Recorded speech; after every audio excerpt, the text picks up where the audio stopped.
కలుగునుగా. ఆమేన్ చెబుతాం. ఆమేన్. మత్తయి సువార్త 7వ అధ్యాయం 7వ వచనంలో ఏమంటున్నాడు? అడుగుడి మీకు ఇవ్వబడును, వెదకుడి మీకు దొరుకును, తట్టుడి మీకు తీయబడును అన్నాడు.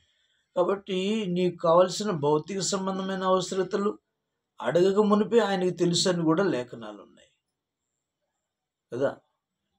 అడగక మునిపే ఆయనకు తెలుసు అంట. ఆయనను యాకోబు పత్రికలో అన్నాడు 1లో మొదటి అధ్యాయంలో, ఎవడన్నా జ్ఞానం కొద్దిగా ఉంటే నన్ను అడగమన్నాడు. దేవునికి మహిమగా. ఇక్కడ అడగక మునిపే నాకు తెలుసు అని నేను దేవుడు యాకోబు పత్రికలు అంటున్నాడు.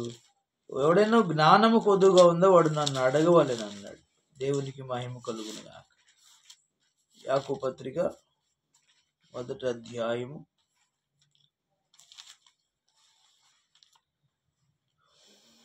5వ వచనం, మీలో ఎవరికైనా జ్ఞానము కొద్దుగా ఉన్న ఎడల అతడు దేవునిని అడుగవలెను, అప్పుడైతే అతనికి అనుగ్రహింపబడును. ఆయన ఎవరిని గద్దింపుగా అందరికీ ధారాళముగా దయచేయుడు. అయితే అతడు ఏమాత్రము సందేహింపగా విశ్వాసముతో అడగవలెను. సందేహించువాడు గాలి చేత రేపబడి ఎగిరిపడు సముద్ర తరంగములను పోలిన గట్టి మనుషుడు ద్విమనస్కుడై తమ సమస్త మార్గంలో అస్థిరుడగును కనుక ప్రభు వలన తనకి ఏమైనా దొరుకునేమని తలంచుకొని రాదు. దేవునికి మహిమ కలుగును గాక. కాబట్టి ఎవడైనా కొదువుగా ఉంటేనంట నన్ను అడగమన్నాడు. ఎవరికైనా జ్ఞానం కొద్దుగా ఉంటే వాడు నన్ను అడగాలి. కాబట్టి వీళ్ళరా అడుగుడి ఇవ్వబడును అన్నాడు, మనం అడగాలి. కొదువు ఉన్నదేదో అడగమన్నాడు, మనం అడగాలి. అడుగుడి మీ సంతోషం పరిపూర్ణమును అడుగుడు, అప్పుడు మీకు అనుగ్రహించబడును అన్న యోహాను సువార్తలో కూడా భక్తుడైన యోహాను గారు రాస్తున్నారు. యోహాను సువార్త 16వ అధ్యాయంలో 23-24 వచనాలు. ఆ దినమున మీరు దేనిని గూర్చి నన్ను అడగరు. మీరు తండ్రిని నా పేరిట ఏమి అడిగినను ఆయన మీకు అనుగ్రహించునని మీతో నిశ్చయముగా చెప్పుచున్నాను. ఇది వరకు మీరేమీ నా పేరిట అడుగులేదు. మీ సంతోషం పరిపూర్ణమును అడుగుడి, మీకు దొరుకునని. అడగమన్నాడు, మీకు దొరుకుద్దని చెప్పాడు. తర్వాత ఆయన రాజ్యాన్ని, మత్తయి సువార్త 6:33, ఆయన రాజ్యాన్ని నీతిని వెదుకుడి, అప్పుడు అన్నీ అనుగ్రహించబడినాడు. మీకు అక్కరగానున్నవి నాకు తెలుసు అని కూడా ఆయన చెప్పాడు. అదే దేవుడు ఆయన రాజ్యాన్ని నీతిని వెతికితే అన్నీ అనుగ్రహిస్తానన్నాడు. యోహాను పత్రికలో కూడా భక్తుడైన యోహాను గారు రాస్తూ ఇలాగా రాస్తున్నాడు. ఎలా అడగమన్నాడు అక్కడ? యోహాను సువార్త 5వ అధ్యాయము, యోహాను పత్రిక 5వ అధ్యాయం 13వ వచనం, దేవుని కుమారుని నామమందు విశ్వాసం ఉంచి మీరు నిత్యజీవములను తెలుసుకున్నట్లు నేను ఈ సంగతులు మీకు రాయిచున్నాను. ఆయనను బట్టి మనకు కలిగిన ధైర్యం ఏదనగా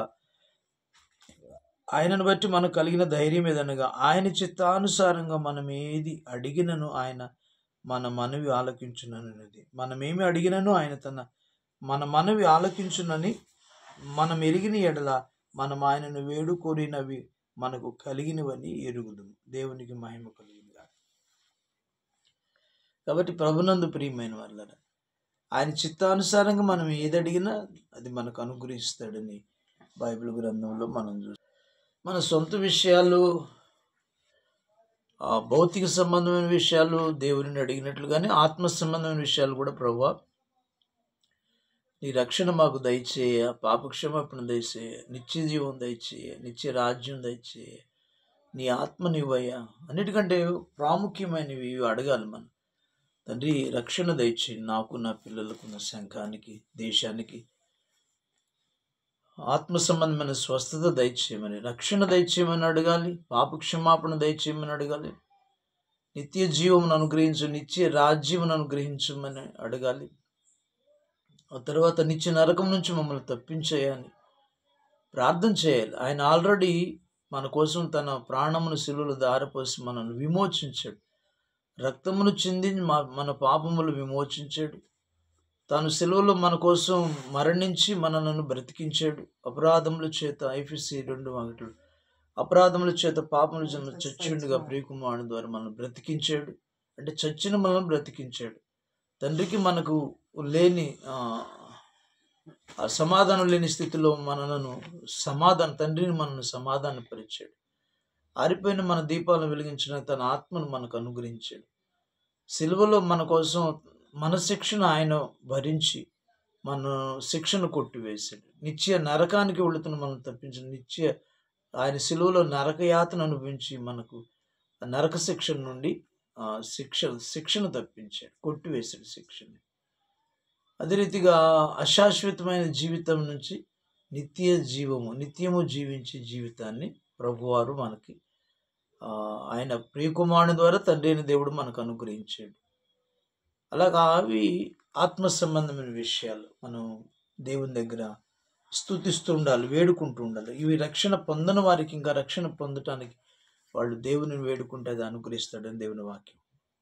తరువాత మూడో విషయం, భౌతిక సంబంధమైన విషయాలు అడగాలి, ఆత్మ సంబంధమైన విషయాలు అడగాలి. మూడవది అంటున్నాడు కదా, ప్రార్థన చేయనప్పుడు వేటిని అడుగుతారు అవి పొందారని నమ్మమంటున్నాడు. దేవునికి మహిమ కలుగును గాక. లేఖనాల్లో ప్రార్థన మీరు వేటి కోసం ప్రార్థన చేస్తారు అవి పొందారని నమ్మండి అంటున్నాడు. కాబట్టి మనం నమ్మితే దేవుని మహిమ చూస్తామని దేవుని వాక్య భాగం మనం చూస్తున్నాం.